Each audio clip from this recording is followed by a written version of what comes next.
Nabokov does not believe in overt moralizing in his novels. He does not believe in anything like a lesson or a manifesto.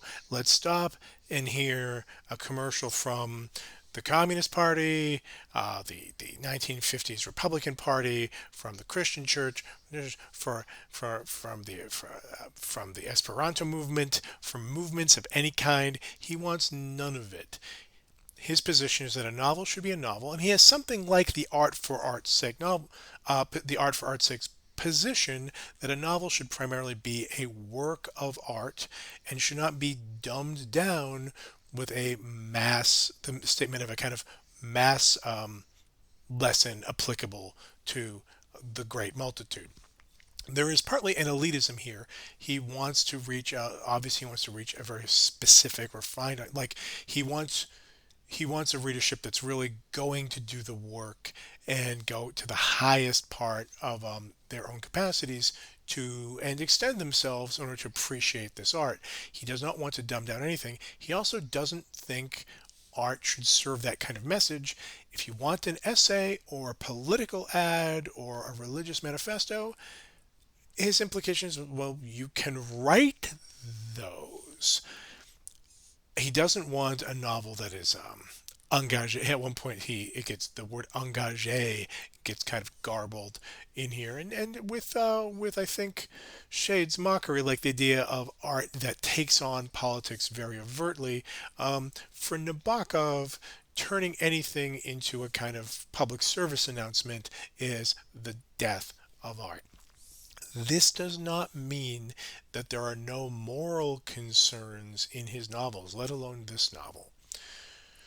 For Nabokov as a novelist, one of the key moral dimensions is the question of characters' imagination.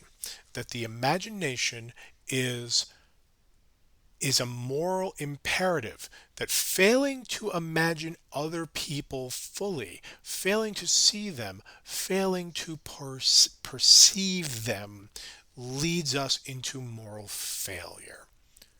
To not to see, not to hear.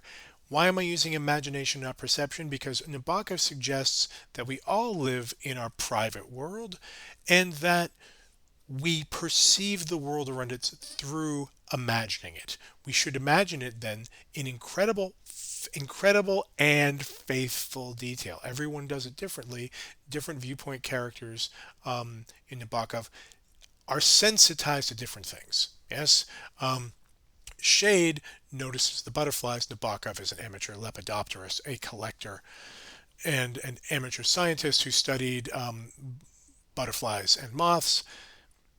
As your scavenger hunt may have told you if you did the extra credit, there's butterflies all over this novel, and all of his novels, they're part of his world because he perceives them. His When Nabokov walks through the woods, he sees butterflies very specifically.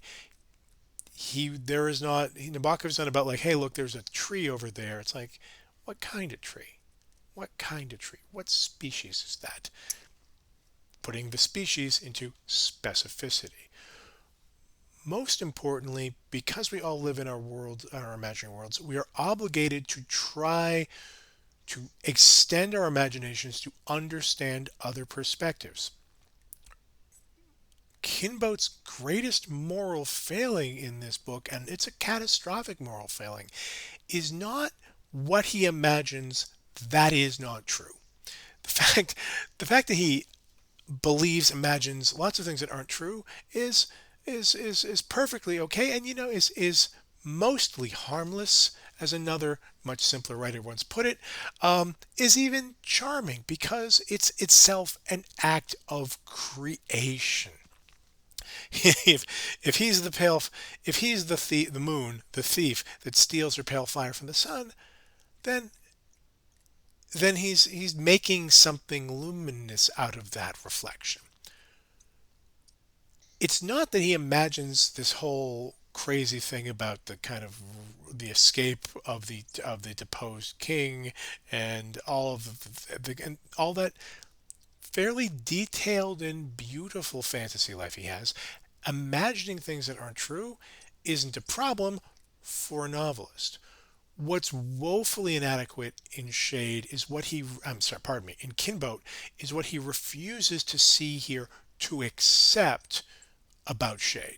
He talks in an enormous way about his love for Shade. It is all once that he is investing certain things into Shade. He has an idealizing, romanticizing, these words sound good, and Nabokov hated Freud, but Freud is right about this. Idealizing someone is a way of deliberately misunderstanding them and is hostile. It is a way of refusing the person that is there.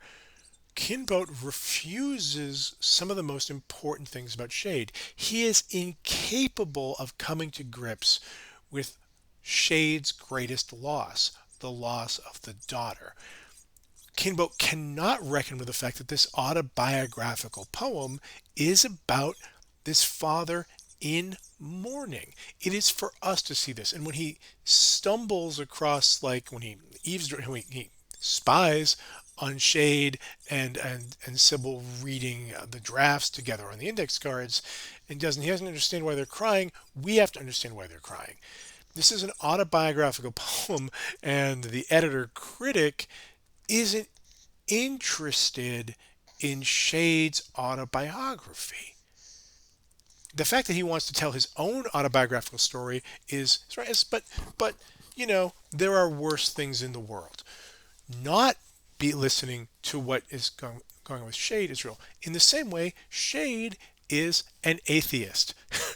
Kinbote is a fairly doctrinaire Christian and simply scorns his notes, just mock or just refuse to accept that atheism can even be an acceptable position. Rather than attempting to explain Shade's position in his own terms, the poem Pale Fire, the poem inside the novel, is a poem by a fictional atheist who is thinking about the afterlife. How does an atheist think about life after death, with the novelistic irony that he is on the verge of moving past it into death himself, quite unexpectedly.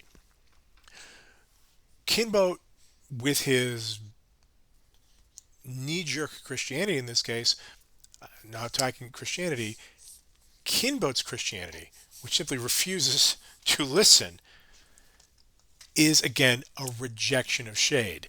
This, in Nabokov's terms, is profoundly immoral.